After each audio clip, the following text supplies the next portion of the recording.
Hello, everyone. You are listening to the latest Flyers Talk podcast presented by Great Railing. I am Jordan Hall, and I am thrilled to be joined by the Ashlyn Sullivan, Flyers pre- and post-game live host. We are at Rivers Casino, Philadelphia, live here, and very excited to talk about the Flyers. But the Flyers didn't really give us much to talk about in terms of wins. Ashlyn really making this season a lot more interesting. I thought it was a missed opportunity on this four-game homestand. They went 1-2-1, so lost 3 or 4 games. Do you feel like they had a chance to possibly make things interesting going into the trade deadline in March? And I just felt like they had a missed opportunity there. Oh, yeah. Sadly, I think this past week was everything. You Yeah. felt the buildup, you felt the momentum, and I think that practice right before the first game coming back from the All-Star break, we heard multiple players say this week is everything. This is our chance, this homestand, to really put ourselves on the map, put us in a great position to possibly push for the playoffs. Mm-hmm. Now, sadly, the playoffs doesn't even seem to be a possibility because of this past week. If you would have won 1 or 2 more games, then oh my gosh, we have a ton to talk about. And we're looking at this next month of March and starting to do the math, right? And starting to say, if you win this game, okay, here's what could happen. So sadly, it's a huge missed opportunity. And I think it all goes back to just the lack of offense, the lack of scoring. Man has shot themselves in the foot. And at least the question, what happened? Yeah. What happened in this past month to completely flip the script of the goals we used to see? Yeah, 6 goals on this homestand in 4 games. That's just not going to cut it. You need to score more. Going into that final loss, Ashlyn, where they scored 3 goals, that's 3 goals in 3 games leading into the final game of the homestand. And I really felt like they were going to have to win close to 10 straight in this month of February if they were going to not shed pieces at the trade deadline come March 3rd. So they really had to make some ground here in February. But the homestand just was a golden opportunity because it's opening the month.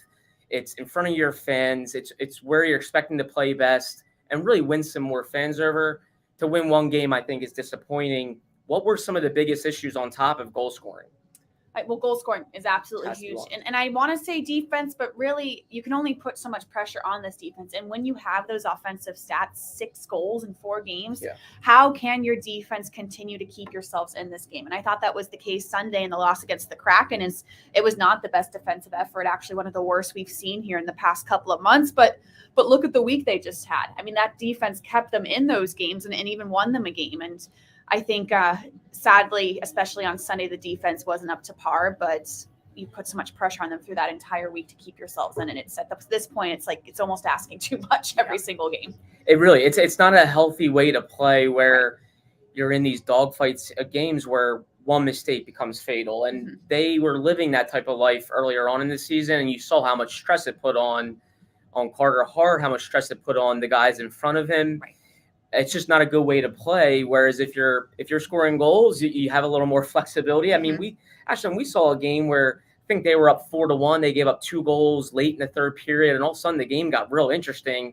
But they gave themselves the cushion to have a mistake or two, have a breakdown or two. Just not a healthy way to play right now when you're scoring this few of goals. And it just seems like that problem is rearing its ugly head again. And you were hoping, if you're a Flyers fan, that the stretch where they were scoring goals, that it was momentum and they were going to build on it. I just think we're seeing the reality kind of come back that the team is lacking high-end talent. And when you lack high-end talent, you go through droughts and then you play a lot of close games. Just not a great way to play. Yeah, it does kind of seem like this is kind of the Flyers of early December. And it's the roller coaster of a young team, which we knew was going to come. But I think all of us are a little surprised when there was that great stretch in January. You thought it'd be more sustainable. And sadly, it goes to show the pressure of Travis Konecny right now. 13 games without a goal. The Flyers are 5-5-3 in that period. And you hate to put it all on one guy, but it showed in January, especially when he was putting up those absurd numbers. And we all asked, okay, well, how is he ever going to play this consistently? He can't. But you would hope someone else would take the spear and run with it. And sadly, no one else has. And my gosh, I know Travis Konecny is putting so much pressure on himself. You see the frustration on the ice. And it shouldn't be like that. It shouldn't be just because one guy is having a bad month. Oh, that means the team's having a bad month. Yeah. It's like you hope maybe a Joel Farabee or someone would step up with Travis Konecny not playing as well. And sadly, we haven't seen that. Yeah, you're seeing how much he carried them for stretches. When the Flyers are expected to be a balanced scoring team, they don't have a guy on that team that's really like a bona fide 35 to 40 goal scorer. It's going to be a lot of guys in the 20s. And when the best guy goes 13 games without a goal, they're going to feel it. And I think you're seeing them really feel it. And it puts the onus on some other guys like Joel Farabee, and Kevin Hayes has played well, but he's not exactly a goal scorer. Owen Tippett, some of their defensemen have to really start to produce goals, and they're just not getting it. And you're seeing it in wins and losses, the results of it. In Konecny's 13-game slide without a goal, they're 5-5-3, and they've only scored 2.23 goals per game. So when he's not producing, they're going to feel it for sure. Right. Flyers Talk is brought to you by Great Railing. Stop into Great Railing for the highest quality and lowest prices on all your railing, decking, and fencing needs. Ashlyn, sticking with Konecny, how concerned are you about this slump? Did you see it? Did you foresee it coming? And then also, can he break out of this and kind of get back to the guy he was?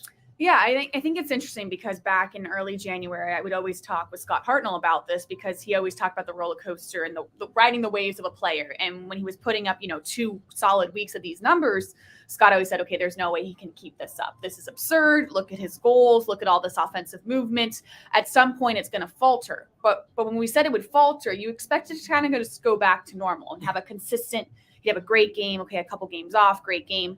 I don't think anyone expected the slump we're seeing, but that goes to just the attention of the NHL, giving the respect to Travis Konecny that he deserves, that he played for. You're seeing all these defensemen now shift their focus to Travis Konecny, which is great for him. But we knew that would happen with such a successful January month.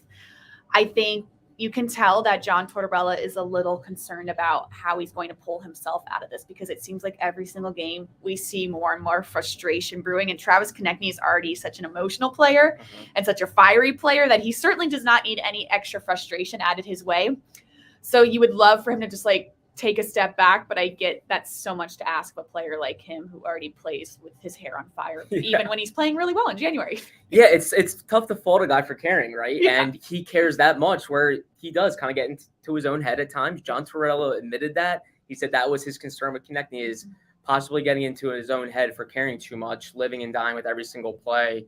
But the star players, the guys that produce every single night, they know how to manage slumps. They're going to go maybe 3-4 games without a point or a goal, but they know how to manage it, break out of it, not get too high, too low. And I think that's Konecny's challenge right now, is not thinking too much about it, trying to impact the game in other ways.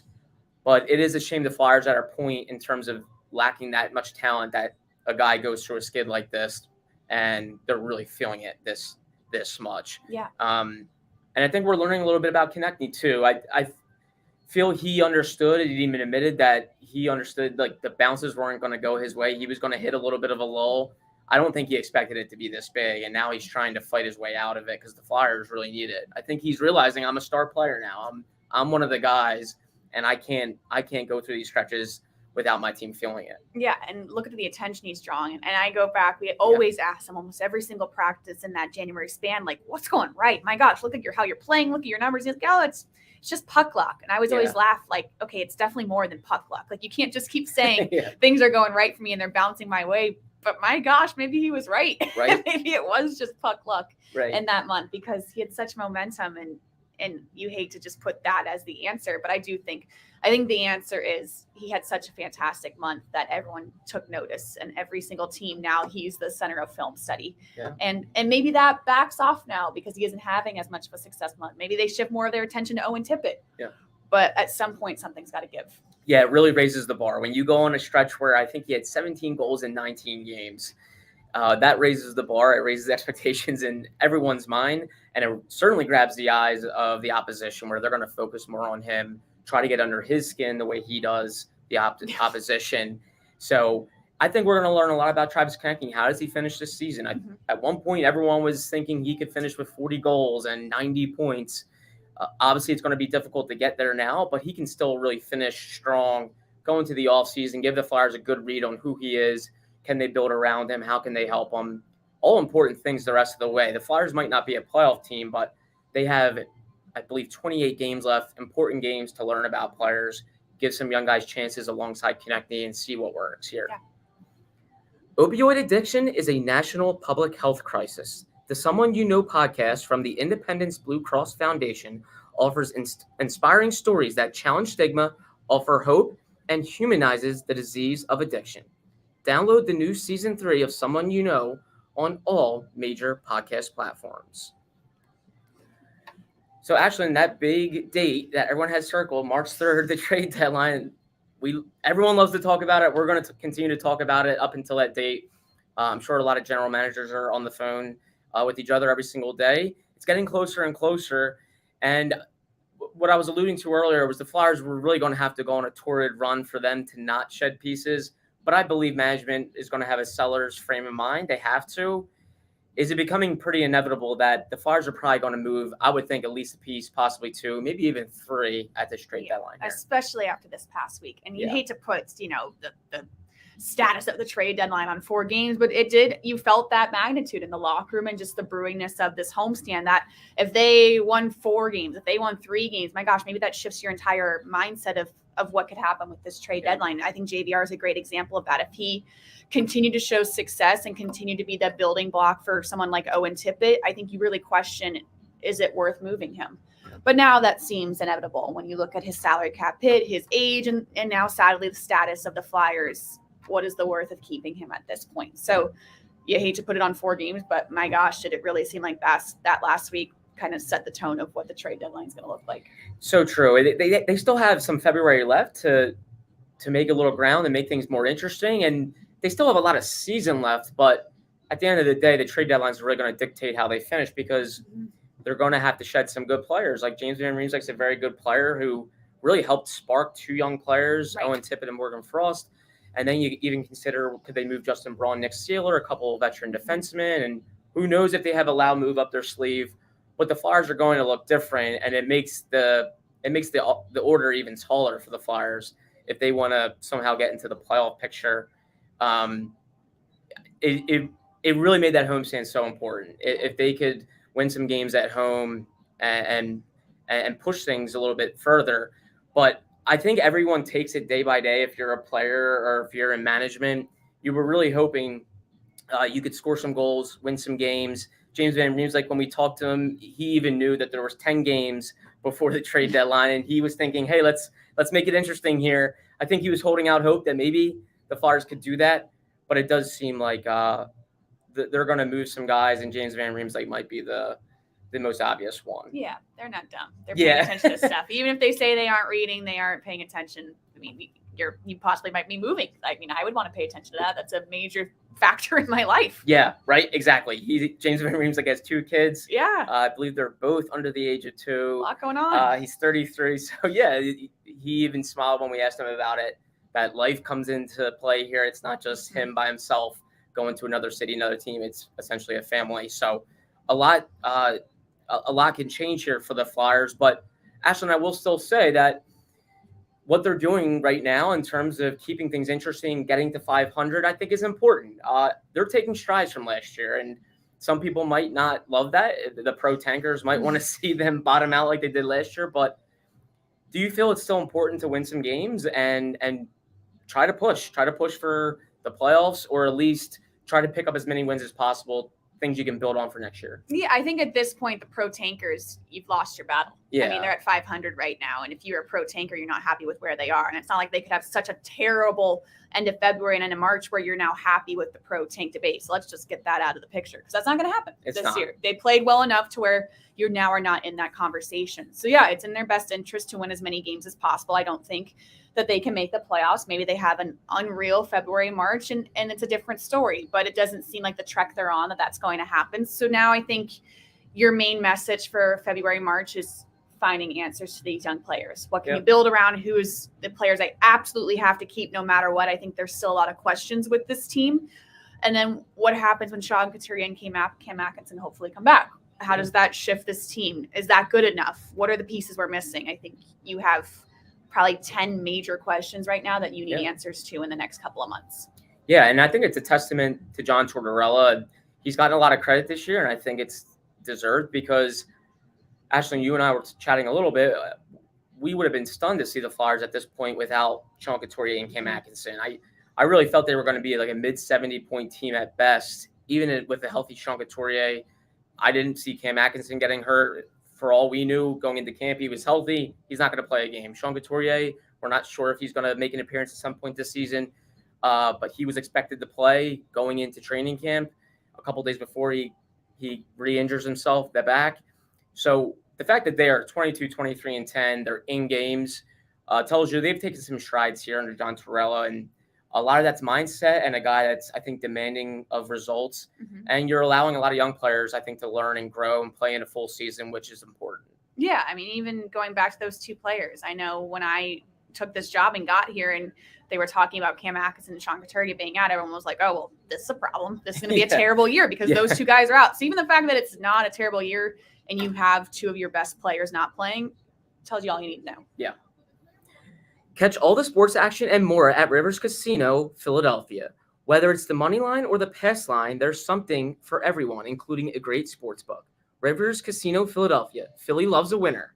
Gambling problem? Call 1-800-GAMBLER. So, Ashlyn, the Flyers are going on this long 4-game road trip, and they've called up some reinforcements. I think guys that are going to be there just in case there's an injury. They called up Kiefer Bellows, who was gone for about a minute, and they recalled Samuel Ersson, who gave the Flyers a really good tough decision earlier in the year because he played so well in net, backing up Carter Hart. So they're going to have basically a healthy body at every position. They'll have an extra forward, they'll have an extra defenseman, and it's looking like they'll carry 3 goalies. So I think the Flyers have a good question here. Who backs up Carter Hart? Could Samuel Ersson possibly see a game?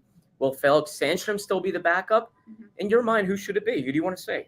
I think it has to be Sam Ersson. Yeah. And I think I was a little confused about this whole debate of sending Sam Ersson down, bringing up Felix Sandstrom because you don't want to lose him.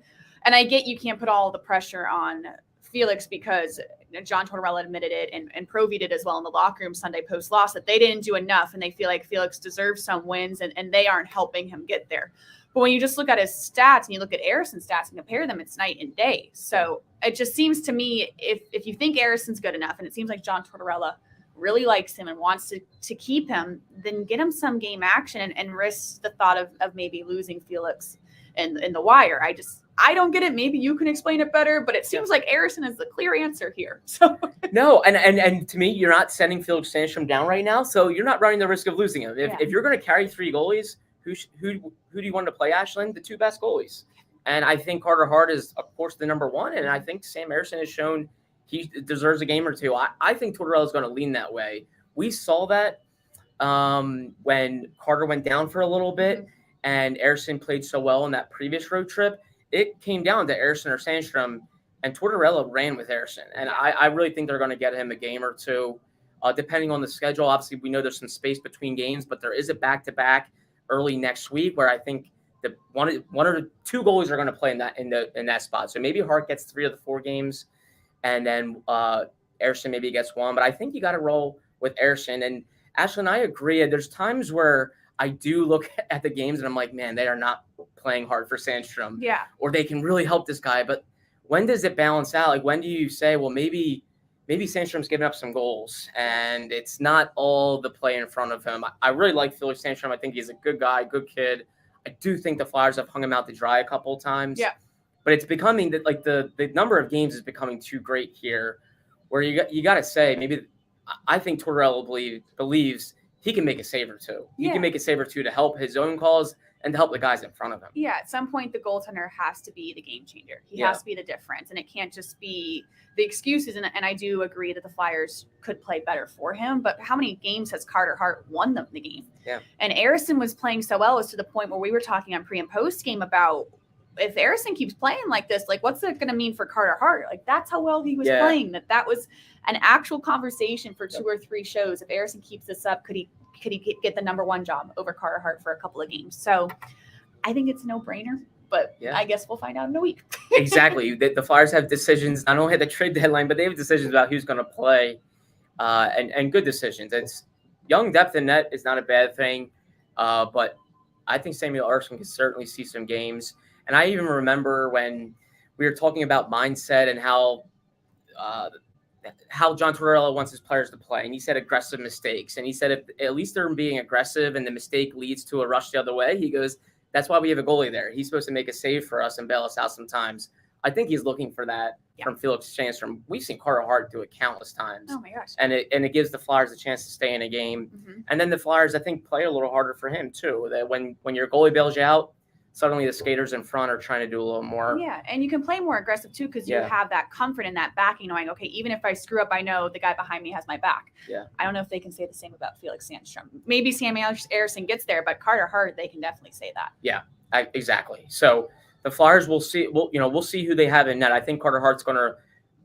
The Flyers are really going to ride him on this road trip. Mm-hmm. It starts Thursday night. Some late hockey, 10 p.m. Eastern time against the Seattle Kraken. And then on Saturday, they face the Canucks, another 10 p.m. puck drop. Ashlyn Sullivan, you will be hosting pre- and post-game live both nights. With coffee. Yes. With coffee, indeed. We will staying up. We hope you're staying up with us. Ashlyn, thank you so much. Appreciate you joining us on this Flyers Talk podcast live from Rivers Casino, Philadelphia. The podcast is, as always, presented by Great Railing. A big thank you to Ben Berry, our podcast producer and guru. Big thank you to Tom Feiner, our video producer and guru. And Flyers fans, of course, as always, thank you so much for listening to the latest Flyers Talk podcast presented by Great Railing. Wherever you get your podcast, please rate and listen, and we can't wait to talk to you next time.